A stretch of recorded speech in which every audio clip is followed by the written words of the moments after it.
ശിമയോനും അന്ത്രയോസും വളർന്നപ്പോൾ പിതാവിനെ പോലെ അവരും മീൻപിടുത്തക്കാരായി.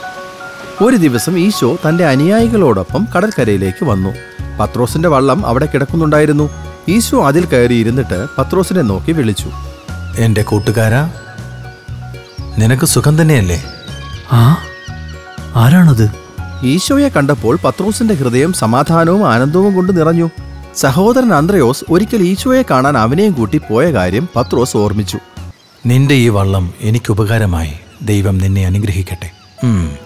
രാത്രിയിൽ മീൻ പിടിക്കാൻ പോയിട്ടൊന്നും കിട്ടിയില്ലേ? ഒന്നും കാണുന്നില്ലല്ലോ വള്ളത്തിൽ. അതെ ഗുരു, ഇപ്പോൾ ഇവിടെ മോശം സമയമാണ്. ഓ, അതും മോശം.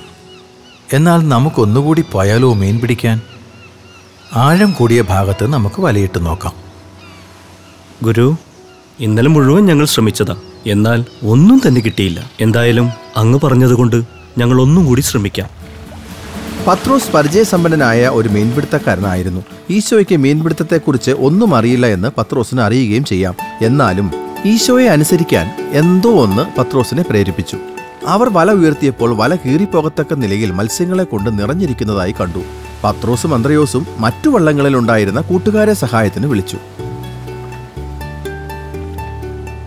എനിക്ക് വിശ്വസിക്കാനാവുന്നില്ല. അതെ, എനിക്കും വിശ്വസിക്കാനാവുന്നില്ല. രണ്ട് വള്ളങ്ങളും വലയിൽ കുടുങ്ങിയ മത്സ്യങ്ങളെ കൊണ്ട് നിറഞ്ഞു. പത്രോസ് മറ്റൊരു വള്ളം കൂടി സഹായത്തിന് വിളിച്ചു. കൂട്ടുകാരെ, ഞങ്ങളെ ഒന്ന് സഹായിക്കൂ. ദൈവമേ, ഇതുപോലൊരു മീൻപിടുത്തം ഞാൻ കണ്ടിട്ടില്ല. ശരിക്കും ഇങ്ങനെയൊന്നും ഞാനും കണ്ടിട്ടില്ല. അതെ, ഇത് അദ്ദേഹത്തിന്റെ അനുഗ്രഹം കൊണ്ടാണ്. അവർക്ക് കിട്ടിയ മീനിന്റെ ആധിക്യം കൊണ്ട് പത്രോസും അന്ത്രയോസും അവരുടെ കൂട്ടുകാർ ജെയിംസും ജോണും തികച്ചും അത്ഭുതപ്പെട്ടു പോയി. കരയിലെത്തിയപ്പോൾ പത്രോസ് ഈശോയുടെ മുന്നിൽ മുട്ടുകുത്തി തന്റെ പാപങ്ങൾ ക്ഷമിക്കണമേ എന്ന് അപേക്ഷിച്ചു. ഓ നാഥ, അങ്ങ് എന്നിൽ നിന്ന് അകന്നു പോയാലും അങ്ങയുടെ കൂടിയിരിക്കാൻ ഈ പാപിയായി എനിക്ക് അർഹതയില്ല. പത്രോസേ, നീ ഭയപ്പെടേണ്ട. ഇന്നു മുതൽ നീ മനുഷ്യരെ പിടിക്കുന്നവനാകും. എന്ത്? വരൂ, എൻ്റെ പിന്നാലെ വരിക. അന്നു മുതൽ പത്രോസ്, അന്ത്രയോസ്, ജോൺ, ജെയിംസ് എന്നിവരെല്ലാം ഉപേക്ഷിച്ച് ഈശോയുടെ ശിഷ്യന്മാരായി. ഈശോയോടുകൂടി അവർ എല്ലായിടത്തും സഞ്ചരിച്ചു. എഴുന്നേൽക്കൂ. ഈശോ ദൈവരാജ്യം പ്രസംഗിച്ചുകൊണ്ട് ചുറ്റി നടന്നു. രോഗികളെ സുഖപ്പെടുത്തി. ഇതെല്ലാം കണ്ട് പത്രോസ് അത്ഭുതപ്പെട്ടു. ഈശോയോടൊപ്പം ആയിരുന്നെങ്കിലും ചുറ്റും നടന്ന പലതും, പ്രത്യേകിച്ച് കഷ്ടപ്പാടുകൾ, പത്രോസിനെ സ്വാധീനിച്ചുകൊണ്ടിരുന്നു. പത്രോസിന്റെ വിശ്വാസം ഉറച്ചതായിരുന്നില്ല. എന്നാലും ഈശോ അവനെ അത്രയധികമായി സ്നേഹിച്ചു. ഒരു ദിവസം യേശു പറഞ്ഞു, എനിക്ക് തനിയെ പ്രാർത്ഥിക്കണം, നിങ്ങൾ അക്കരയ്ക്ക് പൊയ്ക്കൊള്ളൂ. അതനുസരിച്ച് പത്രോസും കൂട്ടുകാരും വള്ളമിറക്കി അക്കരയ്ക്ക് തുഴഞ്ഞു. അവർ കടലിലായിരുന്നപ്പോൾ ഭയങ്കരമായി കാറ്റടിക്കാൻ തുടങ്ങി. അവർ ആകെ ഭയന്നുപോയി. വള്ളം എപ്പോൾ വേണമെങ്കിലും മുങ്ങിപ്പോകും എന്ന അവസ്ഥയായി. അയ്യോ, അതൊരു കൊടുങ്കാറ്റാണ്. അയ്യോ, സഹായിക്കണേ, വള്ളം മുങ്ങുന്നേ. പെട്ടെന്ന് കുറച്ചകരെയായി കടലിൽ ആരോ നിൽക്കുന്നതായി അവർക്ക് തോന്നി. അയ്യോ, അത് പ്രേതമാണ്. ശരിയാണ്, അത് പ്രേതം തന്നെ. നമ്മൾ നശിച്ചു. നിങ്ങൾ ഭയപ്പെടേണ്ട, ഇത് ഞാനാണ്.